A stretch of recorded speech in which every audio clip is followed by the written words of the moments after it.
Hey, welcome to Head First Fishing. I'm Captain Joe Rains. I'm with my friend James Pollard here of Big Daddy Sport Fishing right here in Tampa Bay. And we're after redfish and snook today, mostly redfish. We're looking for those schools of reds. How you doing today, man? It's good. Good to be on your boat. Yeah, it's good to be out. It's a beautiful boat. Tell me a little bit more about what you have in store for us today. We're going to be targeting some redfish. They're really gathering right now with this lower water temperature and some good schools. There's with the water temp being down around 78 and a half. Really ideal temperatures. Yeah, they're fired up on live bait. Yeah. You know, the days of chunk baiting is still there. You can catch them here and there, but when you put them on live bait, oh, it gets exciting. Absolutely, absolutely. Well, we got some schools of redfish we're looking for today. They're definitely grouping up. They're in the fall pattern.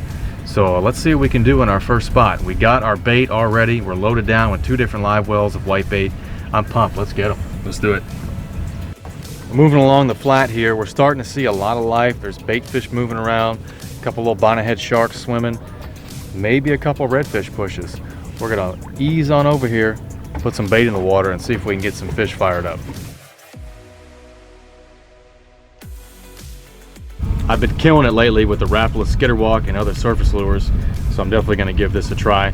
We're already seeing a little bit of fish activity out here. I'm going to whip this bad boy out here and see if I can get a pop.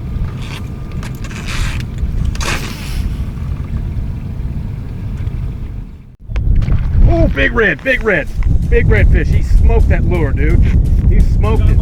Yeah, I got him on the surface lure. That's a big redfish. Big redfish, dude. That's a big red, dude. That is not small at all. He smoked that Skitterwalk. That was a big red, dude. That's not a small redfish.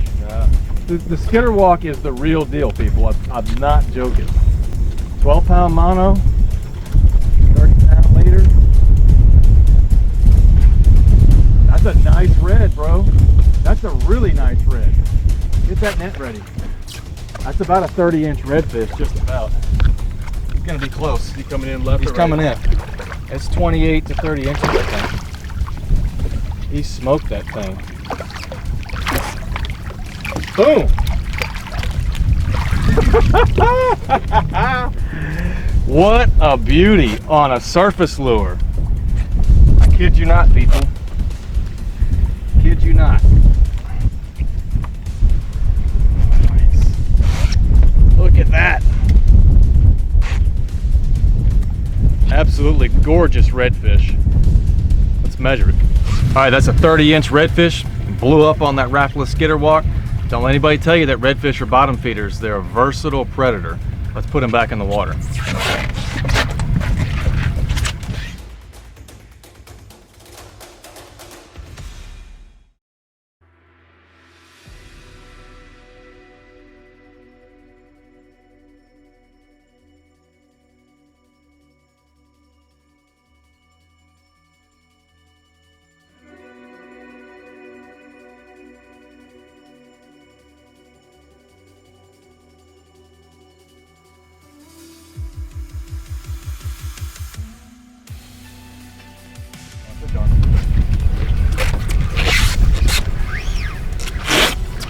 Snook on the whitebait.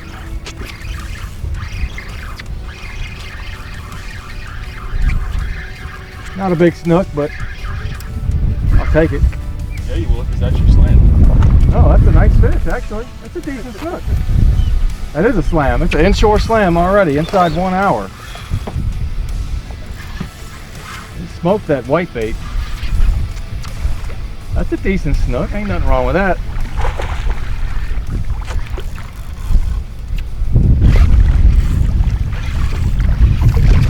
And then he goes Big Daddy. About a 24-inch fish. What do you think? Yeah. About 24 inches. Gotta squeeze a little bit more out of them. Yeah. All right. Hey, Head First Fishing, Big Daddy Sport Fishing, making it happen. That might have been the same fish that popped my lure. That's a decent snook. He had the ability to hit it that hard. So, beautiful fish.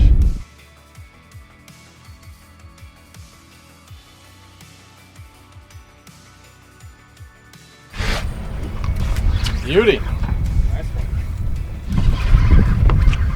Nope. Yeah. Got over right at the boat. Nice fish.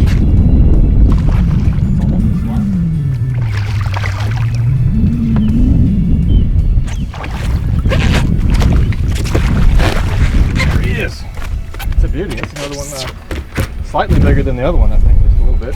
Oh, we didn't measure the other one. Doing good. I think yours is bigger. Think so? Yeah, after looking at them. Yeah. Mine's bigger. Yeah.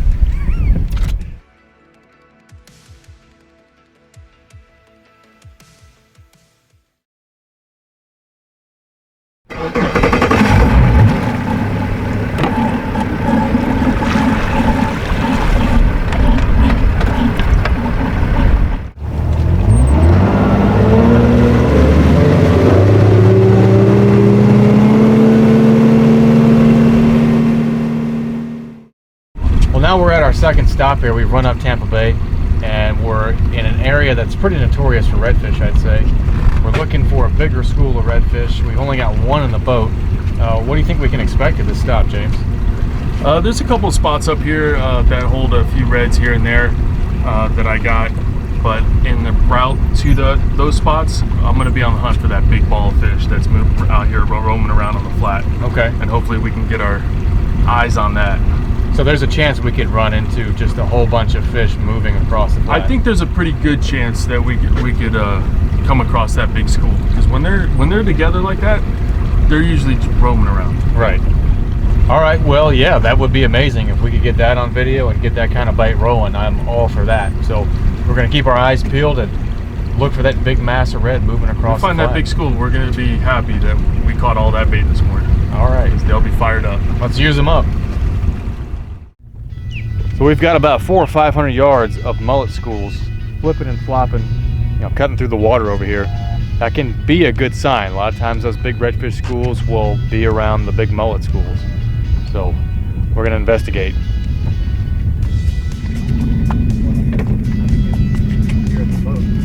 Let that chunk fly behind you right now. Let him fly? Back here. Throw it this way.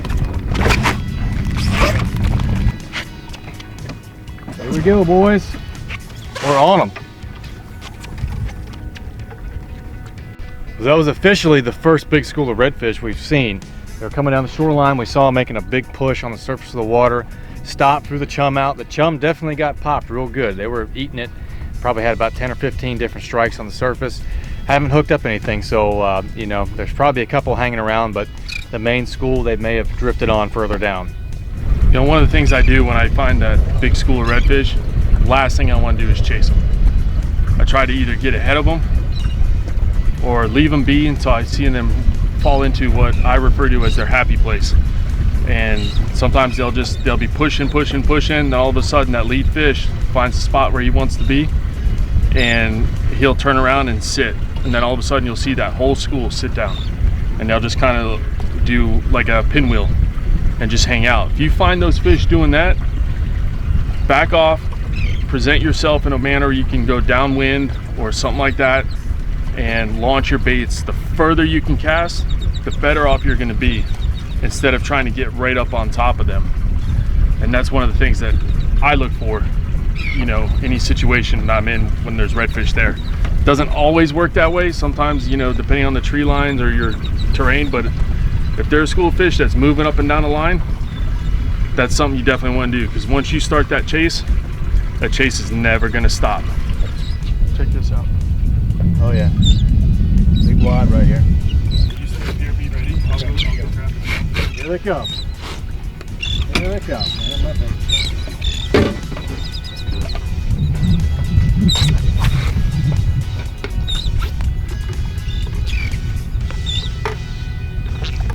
Something nailed it. Yeah, I see him. Red water. Yep. Right by the boat. Red water, right by the boat. And I'm covered in grass. All up in front of the boat. Oh, I got one. I got him. Nice redfish. Nice red. That's a big redfish. There you go, boy. There you go, dude. That might be over 30 inches there. Nice fish. They're all up in front of the boat. You see him up there? They went that way. Man, look how red they are. Coppery red.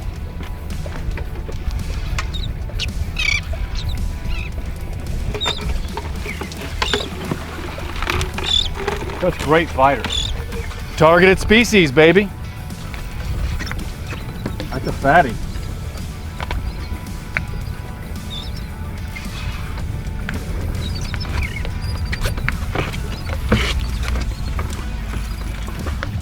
That's a big boy. This one's at least 30. And snook following. Beautiful redfish. Beautiful redfish.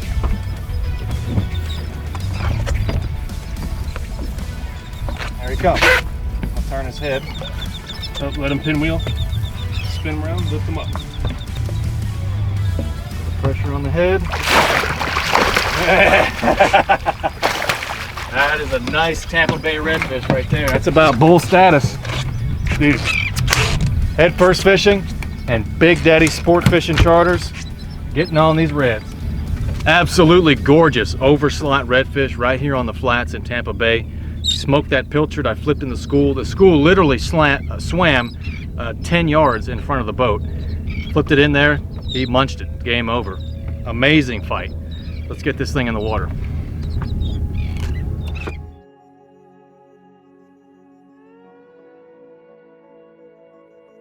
So that was like the third school of fish we saw come by, and that one came almost directly at us. We had posted up on a couple other schools. We had a bite or two. They didn't really hit us directly, but that one basically swam right at us. It did, and these fish, we saw them coming. They look different than mullet. Yeah, when those fish are stacked side by side and on top of each other, and with those broad heads, you see that V-shaped formation. Unlike the bullet pushes, you can kind of see the difference between the two. Those fish, they were on a mission. They had a purpose for sure. So it's once you get out and you see a lot of mullet schools, you're going to see 95% mullet schools on the flats making a lot of commotion, stirring up the water, flipping and flopping. But those redfish, they look different. They're coming when they're going in a particular direction, making a bigger, harder push on top of the water. Yeah, and once you start looking at the different, you come out here and just sit still. Don't drive around like we are right now. Right. And start looking at the difference between the different pushes. What's a mullet?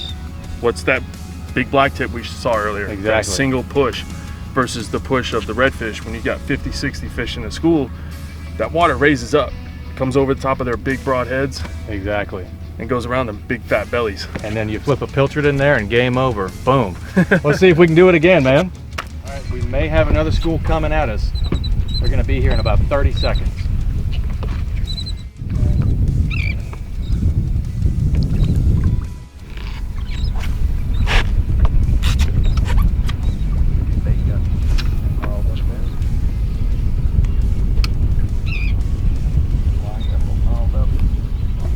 Oh, he crushed it. Did you get that take? He's got it. He's got it. He crushed it. Holy cow, dude. That's a giant. That is a big redfish, bro. That's a big red. I'm coming around this way. That was a monster. Wow. That's a big fish. That's bigger than mine.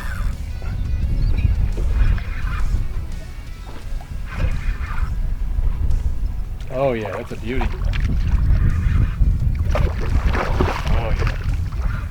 Tampa Bay redfish, my friends. He's not as big as yours, but man, he's healthy. He's an athlete. We saw them coming, and that push was coming right down the line, and we just sat here patiently and waited. And as soon as they got in casting distance, we put it in front of him, and he just absolutely blew up.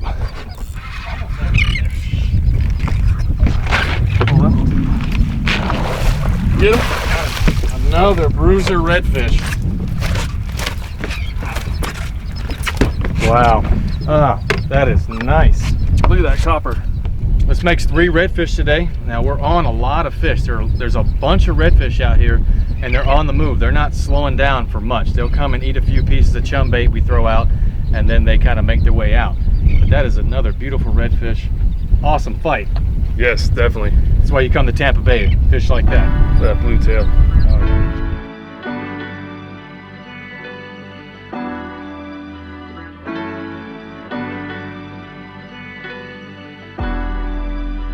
Well, we made it back to O'Neill's Marina without getting rained on, which is always nice.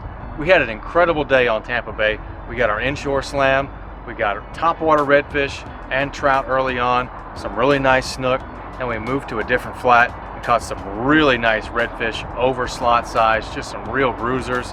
Moved around a little bit, got some jacks, got a lot of topwater bait busting action. Hooked a tarpon, we didn't get it, but just an incredible day. I mean, Tampa Bay is such an amazing fishery. We're really lucky we get to spend a lot of time on it and make a living on it. But if you're looking for an inshore fishing charter, Captain James Pollard is the guy you should call. There's his phone number right there. Google Big Daddy Sport Fishing. Check out BigDaddySportFishing.com. This man will put you on the fish, I guarantee it. Thanks a lot, man. You're welcome. All I right. had a blast. Make sure you hit that subscribe button and the bell notification button so you can keep up with all our fishing adventures, all the fishing tips, and other things we have coming down the line. Be sure to check out St. Pete Fishing Outfitters, Tampa Fishing Outfitters, and Tarpon Fishing Outfitters. It's the place to get fitted to fish. They sponsor these videos and make them possible. Email headfirstfishing@gmail.com if you have any fishing questions. And if you're a charter captain and you think you can get us on a good bite, get in touch with me. I'd love to hear from you. I'll see you later.